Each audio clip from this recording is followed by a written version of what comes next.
جن کا اپنا مال کئی کئی 100 اونٹوں پر آتا تھا، وہ خاتون شیب ابی طالب میں 3 سال پہلے سوکھے پتے، پھر ٹہنیاں اور پھر چمڑا ابال کے کھاتی رہی، اور انہوں نے یہ نہیں کہا، یہ نہیں دیکھا کہ میں کہاں سے کہاں پہنچائی، بلکہ وہ یہ دیکھتی تھی کہ میں کہاں سے کہاں پہنچائی، ایک عام عورت سے سرور انبیاء کی زوجہ بن گئی۔ حضرت خدیجہ نے کیا آپ کو تسلی دی، کیا جملے ہیں؟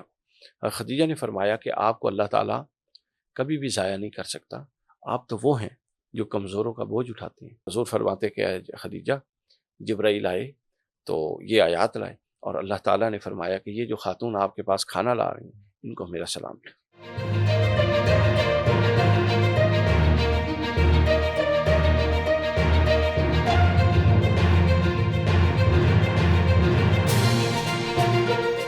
علی بھائی، 10 رمضان المبارک، اور اس میں بھی ایک ایسا وصال ہوا اور ایسی ایک واقعہ ہوا جو اس نے اسلامی امت کے لیے جو ہے بہت سی چیزیں کنٹریبیوٹ کی ہوئی تھی۔ جی، 10 رمضان المبارک کو حضرت ام المومنین حضرت خدیجہ الکبریٰ سلام اللہ علیہ، ان کی رضی اللہ تعالیٰ عنہ، ان کا یوم وصال ہے۔ رسول اللہ صلی اللہ علیہ وسلم کے دین کے 2 محافظ تھے آپ کی حیات میں، اور 2 محافظ تھے آپ کی وصال کے بعد۔ آپ کے حیات کے 2 محافظ، یا بلکہ آپ کی حیات کے 3 محافظ اور آپ کے وصال کے بعد 2 محافظ۔ حیات کے 3 محافظ تھے، ایک تھے حضرت ابو طالب، اور ایک حضرت ابو بکر، اور ایک حضرت سیدہ خدیجہ۔ اللہ حضرت ابو طالب نے ڈیفنس کیا قبیلے میں، چونکہ وہ قبائلی نظام تھا، آپ قبیلے سے ہٹ کے کچھ نہیں کر سکتے۔ حضرت ابو طالب کی وصال ہوتا ہے، اور رسول اللہ صلی اللہ علیہ وسلم کو ہجرت کے لیے مدینہ کہہ دیا جاتا ہے، چونکہ اب سردار بن گیا تھا بنی ہاشم کا ابو لہب، اور وہ بدترین دشمن تھا۔ بالکل صحیح۔ اس نے آپ کو امان، قبائل کی امان کے ذریعے سلسلہ چلتا، اس نے آپ کو اپنی امان میں لینے سے انکار کر دیا، جس کی وجہ سے کوئی بھی قبیلہ، پھر آپ کو معلوم ہے کہ 9 ہجری کے بعد، 9 نبوی کے بعد، 10 نبوی کے بعد آپ کے قتل کی پلاننگ ہوتی رہی معذرت، کیونکہ ان کو معلوم تھا اس سے پہلے قتل کی سازش اس لیے نہیں ہوئی کہ ابو طالب بیٹھے ہوئے تھے، انہیں معلوم تھا کہ سردار بیٹھا ہوا ہے، ان سے جنگ پورے بنی ہاشم سے بنی ہاشم سے جنگ کوئی نہیں کر سکتا۔ اب بنی ہاشم نے جب ڈس اون کر دیا، اجماع نہیں کیا لیکن اس کے سردار نے ڈس اون کر دیا، تو بات تو سردار کی چلتی، تو اس کے بعد رسول اللہ صلی اللہ علیہ وسلم پھر ہجرت کے لیے۔ تو آپ کی حیات مبارکہ میں ایک بڑا جو آپ کا تھا ستون مددگار، وہ حضرت ابو طالب تھے، جو آپ کو قبیلے میں ڈیفنس کرتے تھے۔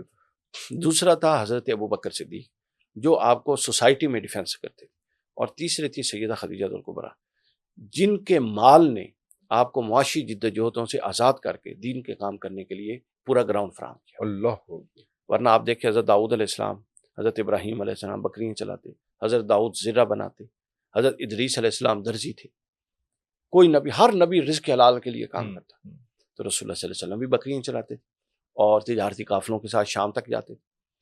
لیکن جب یہ مصروفیت دین کی ذمہ داری ملی، نبوت کا اعلان ہو گیا، اس کے بعد ظاہر ہے یہ کام رسول اللہ نے اپنے اہل و عیال کے لیے کرنا تھا، اللہ نے خدیجہ کو مددگار بنا۔ اللہ، سیدہ خدیجہ رسول اللہ کی مددگار ہیں، یہ کتنی بڑی بات ہے۔ اللہ، اور سیدہ خدیجہ کی آپ عظمت اور قربانی کا حال دیکھیں، سیدہ خدیجہ کی عظمت کے لیے تو یہی کافی ہے کہ جو فاطمہ کی بھی ماں ہو، واہ واہ واہ واہ واہ واہ، تو ان سے بڑھ کے کون ہو سکے؟ لیکن ان کی قربانی کا یہ حال دیکھیں، ان کی ڈیڈیکیشن کا یہ حال دیکھیں کہ انہوں نے جن کا اپنا مال کئی کئی 100 اونٹوں پر آتا تھا، وہ خاتون شیب ابی طالب میں 3 سال پہلے سوکھے پتے، پھر ٹہنیاں اور پھر چمڑا ابال کے کھاتی رہی۔ آپ کو پتہ ہے شیب ابی طالب کے بعد فوراً وفات ہوئی تھی، سمجھے؟ شیب ابی طالب کے فوراً بعد وفات ہوئی، حضرت ابو طالب کی بھی، ان کی بھی، چونکہ 3 سال کی بھوک پیاس اور نکاہت۔ حضرت ابو طالب کی عمر زیادہ تھی، حضرت خدیجہ کی عمر زیادہ، تو یہ برداشت ہے، خواتین پھر ویسے نازک ہوتی ہیں تو وہ برداشت نہیں کر سکتی، تو وہ خاتون، اور انہوں نے یہ نہیں کہا، یہ نہیں دیکھا کہ میں کہاں سے کہاں پہنچائی، بلکہ وہ یہ دیکھتی تھی کہ میں کہاں سے کہاں پہنچائی، ایک عام عورت سے سرور انبیاء کی زوجہ بن گئی۔ اللہ، یعنی مانوی حقیقتیں اتنی امپورٹنٹ ہوتی ہیں مادی حقیقتوں کی نسبت۔ یہ جملہ بڑا غور طلب ہے کہ مانوی حقیقتیں زیادہ اہم ہوتی ہیں مادی حقیقتوں کی نسبت۔ حضرت خدیجہ کے پاس آپشن تھی کہ وہ ایک اچھی زندگی گزار سکتی تھی، لیکن اس کے لیے کیا تھا کہ مانوی جو درجہ ان کو مل چکا تھا، ٹھیک ہے، وہ نہ رہتا. انہوں نے کہا نہیں، مجھے یہ دنیا کی آسائش نہیں چاہیے، رسول اللہ صلی اللہ علیہ وسلم کا ساتھ چاہیے. اور پھر یہ رسول اللہ صلی اللہ علیہ وسلم کی امت تک پہنچانے کے حوالے سے آپ کی سیرت کی ترجمان تھی. صحیح بخاری کے اندر پہلے باب میں بدء الوحی کے اندر حدیث پاک کہ جب رسول اللہ صلی اللہ علیہ وسلم پر وحی کا آغاز ہوا تو یہ جو کہ نیا تجربہ تھا، تھوڑا سا بطور انسان اضطراب کے شکار ہوئے. تو حضرت خدیجہ نے کیا آپ کا مطلب آپ کو تسلی دی، کیا جملے ہیں؟ خدیجہ نے فرمایا کہ آپ کو اللہ تعالیٰ کبھی بھی ضائع نہیں کر سکتا. آپ تو وہ ہیں جو کمزوروں کا بوجھ اٹھاتے ہیں. ابھی اعلان نہیں ہوا، یہ اعلان سے پہلے کی سیرت، اور یہ وہ سیرت جو خود زوجہ بیان کر رہے ہیں. آپ کو اللہ کبھی ضائع نہیں کرے گا. آپ تو وہ ہیں جو کمزور کا بوجھ اٹھاتے ہیں. آپ تو وہ ہیں کہ جس کا کمانے والا کوئی نہیں، اس کو کما کے دیتے. اور آپ تو وہ ہیں کہ جو بے یار و مددگار ہو اس کے مددگار بن جاتے. اور آپ تو وہ ہیں کہ جو رشتوں کو کاٹتا ہے آپ سے، آپ ان کے ساتھ رشتوں کو جوڑتے ہیں. یہ 3-4 باتیں ہیں، یعنی یہ پوری سوسائٹی کے قیام کی بنیادیں بیان ٹھیک ہے. اور یہ وہ زندگی تھی جس کی اللہ پھر قسم اٹھاتا تھا سورہ یونس میں، فقد لبثت فیکم عمرا من قبل افلا تعقلون. جب حضور نے اعلان نبوت کیا تو وہ کہتے ہیں دلیل دو. اب حضور خاموش. اللہ نے فرمایا اپنی پچھلی 40 سالہ زندگی کو دلیل کے طور پہ پیش کرو. اس میں کوئی نقص ہے تو اللہ کا انکار کر دیں، اگر اس میں نقص نہیں ہے تو پھر اللہ کا انکار نہیں کر سکتے، کیونکہ ایک بندہ اتنا فٹ اور آئیڈیل نہیں ہو سکتا ہر وقت. تو یہ سارا معاملہ حضرت خدیجہ کے ذریعے یہ سیرت ہم تک پہنچی. پھر حضرت سیدہ خدیجہ الکبریٰ سلام اللہ علیہا کو اللہ سلام بھیجا کرتا تھا. اللہ اکبر. آپ جب غار ہیرا میں تھے تو غار ہیرا میں آپ جب تھے تو حضور کچھ ستو اور کچھ کھانے کی چیزیں لے کے چلے جاتے 40 دن. تو حضرت خدیجہ کو جب اندازہ ہوتا کہ اب اتنے دن کا سامان لے گئے ہیں، اب اندازہ یہ ہے کہ وہ ختم ہو چکا ہوگا، تو وہ پیچھے سے سامان لے. آپ غار ہیرا میں آپ چڑھے ہیں؟ جی میں آج رستے کتنے بن چکے ہیں، 1440 سال اس وقت دیکھیں آپ کیا حال ہوگا. اور حضرت خدیجہ جا رہی ہیں رسول اللہ کو وہ دینے کے لیے، اور جب وہاں پہنچتی تو پچھلے 40 دن کا سامان بھی پڑا ہوتا. اور حضور فرماتے کہ خدیجہ جبرائیل آئے تو یہ آیات لائے، اور اللہ تعالیٰ نے فرمایا کہ یہ جو خاتون آپ کے پاس کھانا لا رہی ہیں ان کو میرا سلام دے. اللہ. تو زمین پر رسول اللہ کے بعد اگر کوئی ایک ہستی ہے جس کو اللہ نے براہ راست سلام بھیجا اور درمیان میں 2 راوی ہیں، ایک جبرائیل اور ایک رسول اللہ، کوئی تیسرا راوی نہیں ہے، عام انسان راوی نہیں ہے. حضور کی حدیثیں ہم تک کس کے ذریعے پہنچی؟ انسانوں کے ذریعے.